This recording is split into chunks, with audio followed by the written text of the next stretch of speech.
adquirimos a fé pelos ouvidos. ouvindo as palavras de O Cristo. Senhor esteja convosco. Ele está ao nosso lado. Anúncio do Evangelho de nosso Senhor Jesus Cristo, segundo o evangelista São João. Glória a vós, Senhor. Estava próxima a Páscoa dos judeus e Jesus subiu a Jerusalém.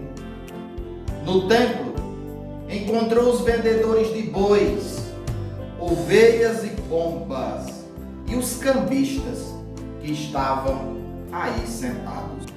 Fez então um chicote de cordas e expulsou todos do templo, junto com as ovelhas e os bois. Espalhou as moedas e derrubou as mesas dos cambistas. E disse aos que vendiam pombas: tirai isto daqui. Não façais da casa do meu pai uma casa de comércio. Seus discípulos lembraram-se mais tarde que a Escritura diz: o zelo por tua casa me consumirá. Então os judeus perguntaram a Jesus: que sinal nos mostras para agir assim? Ele respondeu: destruí este templo, e em 3 dias eu o levantarei. Os judeus disseram: 46 anos foram precisos para a construção deste santuário, e tu levantarás em 3 dias? Mas Jesus estava falando do templo do corpo, do seu corpo. Quando Jesus ressuscitou, os discípulos lembraram-se do que ele tinha dito e acreditaram na Escritura e na palavra dele. Jesus estava em Jerusalém durante a festa da Páscoa. Vendo os sinais que realizava, muitos creram no seu nome. Mas Jesus não lhes dava crédito, pois ele conhecia a todos e não precisava do testemunho de ninguém acerca do ser humano, porque ele conhecia o homem por dentro. Palavra de vida eterna. Glória a vós, Senhor. Então, meus queridos irmãos, estamos aí hoje, 3º domingo da Quaresma, esta caminhada, este itinerário. O Evangelho de hoje, belíssimo Evangelho. Para a gente entender o Evangelho de hoje, é necessário que a gente entenda o contexto em que esse Evangelho foi escrito e o contexto que se vivenciava naquela época. Primeiro, nós estamos vendo aí Jesus indo para Jerusalém. Por que Jesus está indo para Jerusalém nessa época de feira dentro da igreja, dentro do templo? Porque estava próxima à festa da Páscoa. Já era a festa da Páscoa. Não sei se a gente lembra desse evangelho, que quando Jesus vai ser apresentado ao templo, quando menininho ainda, quando criança, Maria e José vai oferecer o sacrifício e lá ele compra. Como ele não tinha dinheiro, compra os animais mais baratos, que é um casal de rolas, um casal de pombos, porque ele não tinha condição de comprar um carneiro, de comprar um bode, ele não tinha condições. Então, aquelas pessoas pobres compravam a rolinha, né? E ia oferecer sacrifício a Deus. Um problema aqui, Jesus se revolta. Era proibido os cambistas estarem lá? Não, a lei hebraica permitia que os cambistas estivessem lá com moedas. Por quê? Qual era a moeda que estava lá? Ora, qual era a moeda que predominava lá em Jerusalém, na época do Império Romano? A moeda romana, que estava lá estampada a cara de César, né? Então as pessoas geralmente tinham moeda romana, mas existia a moeda local.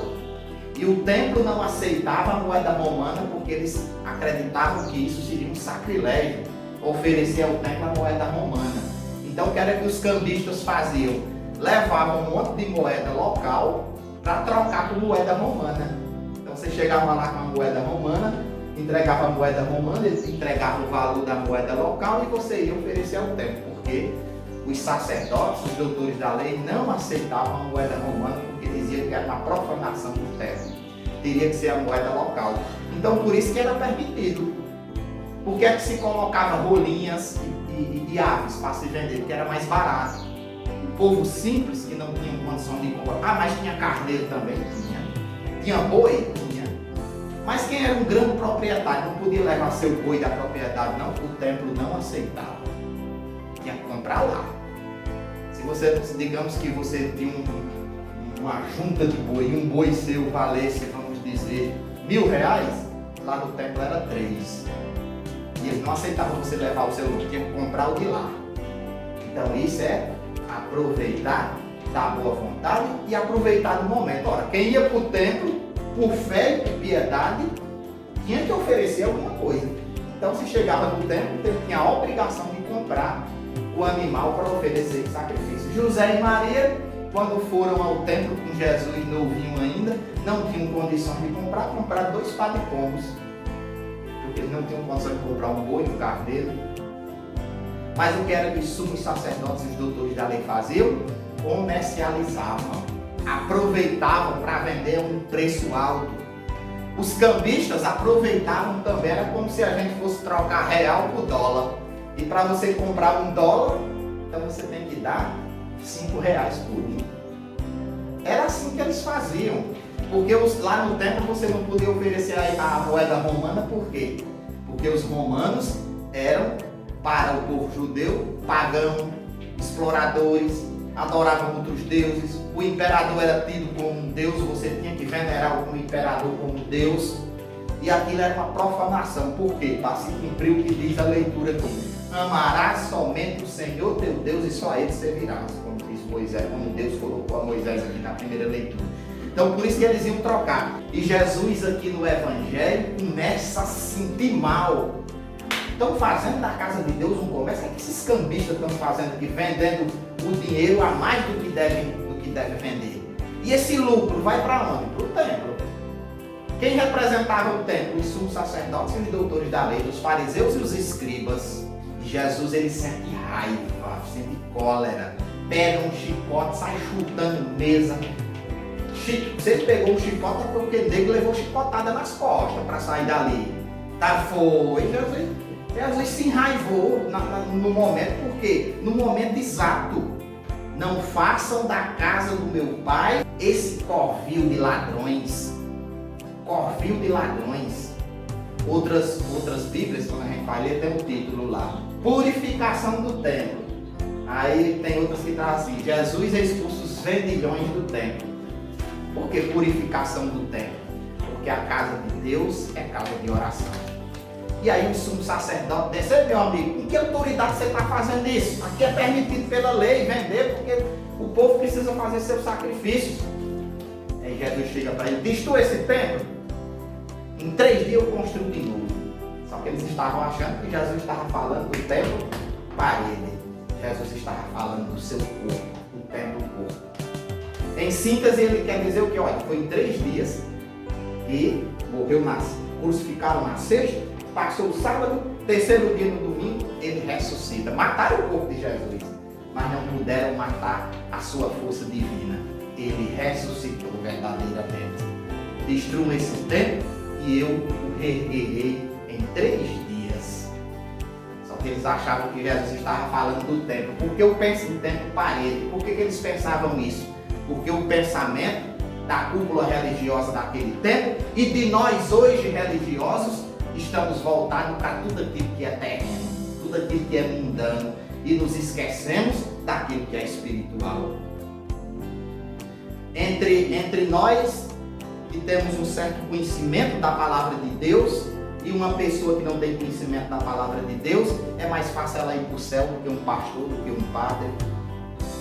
Esse pastor tem que ser muito devoto, tem que ser muito piedoso, porque ele conhece a verdade e muitas vezes pratica de forma desviada a verdade. As pessoas não conhecem, praticam sem saber, no sentimento, porque isso vai para o céu. Deus perdoa. Deus não perdoa aquele que conhece e faz errado. Aí é difícil. Então, quem é que precisa de conversão? Nós religiosos. Nós religiosos precisamos mais de conversão do que o povo simples, o povo que muitas vezes não entende que é daquela forma. Então, minha gente, façamos do nosso corpo nessa quaresma o templo vivo do Espírito Santo. Porque Jesus está dentro de nós com um chicote na mão. Agora, para a gente deixar Jesus bater na gente e expulsar tudo aquilo que não purifica o nosso corpo, depende de nós. E não digamos assim, Deus se afastou de mim. Não, Deus está todo tempo perto de você. Você que se afasta de Deus. É você andando para longe e Ele do seu lado. E Ele do seu lado, Ele não se afasta de você. Então deixemos o mal que tem dentro de nós e deixemos Jesus meter a pé em nós. Nos provando, nos dizendo por onde andar. Muitas vezes a gente está sofrendo e não sabe por quê. Ele está te provando.